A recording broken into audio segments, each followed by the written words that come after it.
Alright guys, it's that time of the week again and we are back for some more Championship transfer rumours. Plenty to go over today. We've had an abundance of done deals which have gone through in the Championship over these last few days, all of which will be discussed in today's video. And of course, plenty of transfer rumours to sink our teeth into as well. Quick call to action before we do get into the video. If you're not subscribed already, make sure to go ahead and do so. Over 70% of the people who watch the videos aren't subscribed yet to the channel, but it really would help out. Without any further ado though, let's jump into some done deals.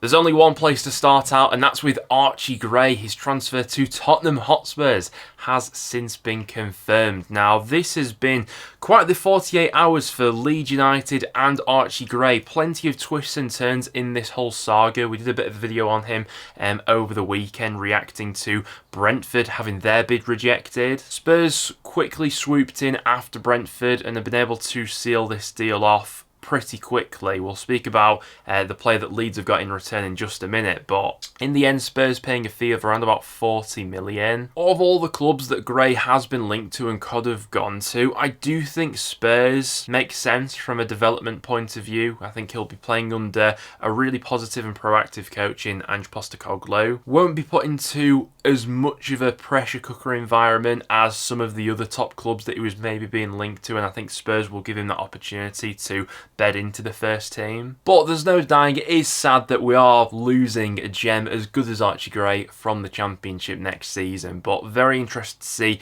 how his development continues to go over these next few years. But it's not all bad news for Leeds United, as they have used that Archie Gray deal as a bit of leverage to go ahead and sign Joe Rodon on a permanent basis. We've got Archie Gray heading to Spurs for 40 million and then Joe Rodon heading back to Leeds United on a permanent basis for around 10 million. In terms of Joe Rodon, I think that every single Leeds United fan wanted him back at Elland Road for next season. He was one of the best defenders in the Championship last time around, and his career at Spurs clearly wasn't going anywhere. That was a transfer that never really worked out for either party, but he feels like he's at home at Elland Road, and despite having a bit of interest from some clubs in the Premier League, he will be returning to the Championship, and I do think that's a really positive move for Leeds going forward. Some very big news relating to Sheffield Wednesday as well, and it's that Josh Windass has signed a new contract extension with the club. Some really positive business being done at Hillsborough right now, and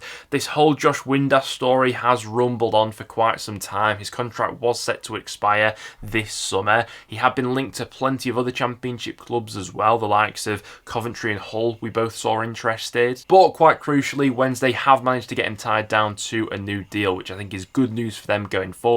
Wednesday have also bolstered their attacking options with the addition of Jamal Lowe as well. We spoke about this one a little bit on last time's video, but this one has since been confirmed. A little bit hit and miss last season, I thought, while on loan with Swansea, but a good option for Wednesday going forward. I'd imagine someone who will be sort of in and out of that starting lineup next season. We've known about Ross Barkley's potential move to Aston Villa for quite a while now, but that's since been confirmed. Will be leaving Luton Town and rejoining Aston Villa. Don't think any Luton fan expected Barkley to stick around for a season in the Championship after how instrumental he was to that side last season, but sure every Luton fan will be wishing him well after the sort of impact he made at Kenilworth Road last time around. We are expecting a few players to leave Burnley this summer. One of the first players to go out is Charlie Taylor. Southampton have snapped the Burnley defender up for an undisclosed fee. Good useful player for Burnley, especially in the company era, played a key role in their promotion last season, but won't be around for their promotion push this time. Bristol City have signed Fali Mayulu, who's coming over from the Austrian Bundesliga. Very excited to see how the 21-year-old forward gets on. Got quite a big frame, standing at 6'4". Scored 11 goals across all competitions last season, and being 21 years old, definitely a player Bristol City will be looking to develop. Miguel Miller had been linked to quite a few Championship clubs, but he'll be heading to League One as Huddersfield have sealed up the signature of the former Plymouth Argyle defender. We saw Portsmouth landing a loan deal for Middlesbrough winger Sammy Silvera. I think this could be a deal which ends up suiting both parties involved, really. He was on the fringes of Michael Carrick's side last season. Most of his appearances did come from the bench and maybe not quite ready to make a consistent impact in that Borough starting 11. He should get more first-team action at Fratton Park next season, and hopefully that aids in his development. We saw Derby County completing the deal for Caden Jackson. We spoke about this one on last time's video as well, but has since been confirmed. He's coming over on a free. Played a sort of fringe role for Ipswich last season, got 3 goals for them. The majority of his appearances came from the bench. Interested to see how he gets on at Pride Park next season. And we also saw Derby completing the loan deal to sign Jerry Yates from Swansea for the season. Yates definitely didn't have the best of times in Swansea last season. The club spent quite a bit of money on him, but weren't able to get that consistent goal return from him. And I think his overall play left a little bit to be desired as well, if we're being honest. Has showcased that he can be a decent Championship striker previously from his time at Blackpool, and ultimately that's what Derby will have to tap into for this upcoming season. Predominantly plays down the middle, but can play out wide as well. We saw him do that a few times at Blackpool, didn't we? Honestly, I'm still yet to be convinced Yates is a consistent Championship striker. I think he can turn up in moments, but this season at Derby feels quite big for where his career goes next. Well, those are some of the done deals which have gone through in the Championship over these past few days. Now, without any further ado, let's jump into the rumours. And we'll start out with one that is close to my heart, and it's that Alan Browne has left Preston. I think that every North End fan knew that this day probably was coming. The longer that his contract renewal talks was rumbling on for, and the longer he wasn't committing to that deal that had been offered to him, I think we all knew that it was probably more than likely that he was going to be leaving this summer. But still really gutting nonetheless. A player that has been with Preston North End since 2013, a player who's racked up over 400 appearances for the club, and for the last few years has obviously been the club captain as well, and definitely will be someone who needs to replace him. From Alan Browne's perspective, he has been linked with a fair few clubs over the last few weeks and months. The most concrete links of late have probably been to Sheffield United. We've spoken about his links to Sheffield United a few times on the channel previously, and now that he is officially a free agent, wouldn't be surprised if that deal potentially is back on the cards. And I think that whoever does pick up Alan Browne, you're getting a really solid Championship midfielder. That's the best way I'd describe him. He's a 6 or 7 out of 10 in most attributes of the game. A really solid professional. Not quite the out-and-out goal-scoring midfielder that he once was a few years ago, but he's got a really good engine on him. His all-round game, I think, is really solid, and I mean, season upon season he'd be racking up over 40 appearances. Injury record really good as well, will run for absolute days, and yeah, whoever does pick him up is getting a really good Championship pro. Speaking of replacing Alan Browne, Preston have since been linked to former Burnley midfielder Jack Cork. He has been let go by the Clarets this summer, and I mean, this just isn't an Alan Browne replacement whatsoever, is it? It's not like for like.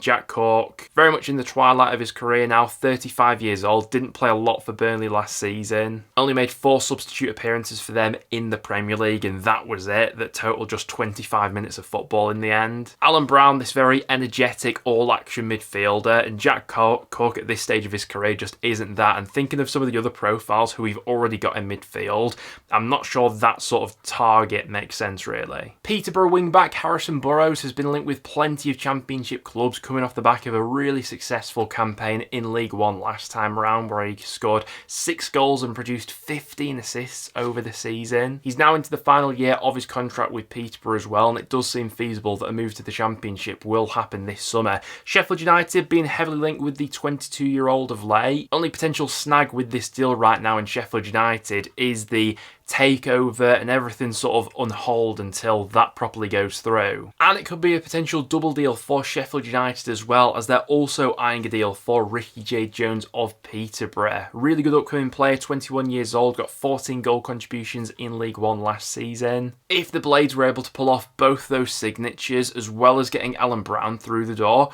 suddenly they're starting to look a bit in better shape for next season. The Blades will be left a little bit lighter up top as well, especially considering the news that Ollie McBurney will be leaving on a free transfer. They had put a contract extension in front of him, but he's not gone ahead and signed that, and so will be going elsewhere this summer. We previously reported on the interest in McBurney. There's been a bit of interest coming from Turkey, but I'd certainly expect a few Championship clubs to be in the race to sign him as well. And final one on the Blades for the time being does relate to Jamie Shackleton, who is available on a free transfer transfer. The 24-year-old has been strongly linked with that move to Sheffield United. Feels like he is in need of a bit of a kickstart in his career elsewhere. 24 years old now, yet to really establish himself at Leeds United. He had that loan spell out to Millwall a couple of years ago where he was a little bit up and down as well, didn't he? Maybe the Blades can get that more out of him. It is official that Callum O'Hare is now a free agent. Coventry had put that contract extension in front of him, but I think we've all known for quite some time that he was probably more than likely going to be leaving the club on a free transfer.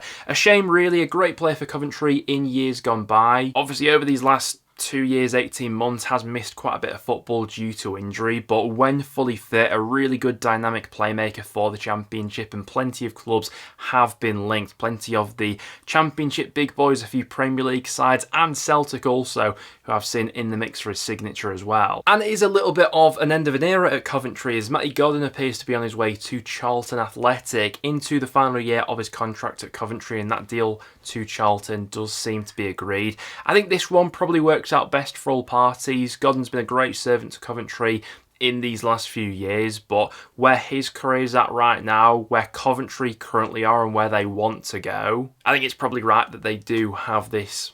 I think it's probably right that the move happens this summer. Godden gets a move to a good League One club where I'm sure he'll score a bucket full of goals. Got 6 goals for them last season, but by no means their number one man, which he probably used to be. It's been well documented that Derby want to re-sign Ibu Adams, who they had on loan last season. Talks are continuing to progress between Cardiff and Derby over a permanent deal for the midfielder. Derby have been pretty swift in acting in this transfer market so far, and I would expect that deal to go through. And speaking of Derby, they're also keen on Hull City winger Ryan Longman, who obviously spent last season out on loan with Millwall. Now, Derby aren't alone in their interest. I've also seen the likes of Wrexham, Birmingham and Millwall being linked with the winger. Hull fans, what sort of price tag would you be looking for to cash in on the 23-year-old? It looks as though Swansea defender Nathan Wood is on his way to Southampton. I've seen it floated that a deal of around about £3 million is in the works for this one. 22 years old,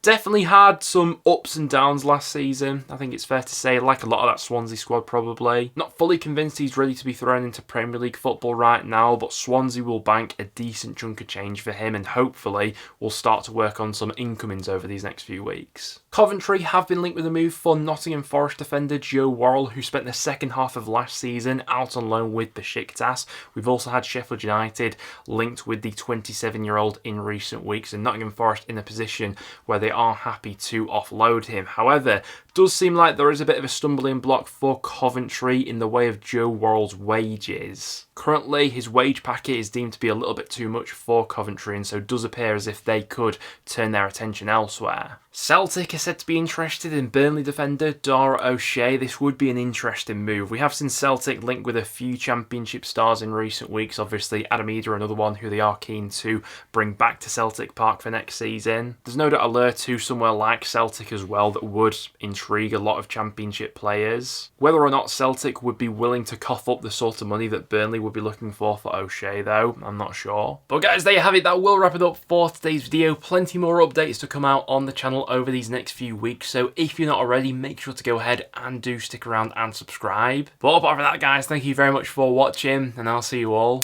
in the next one.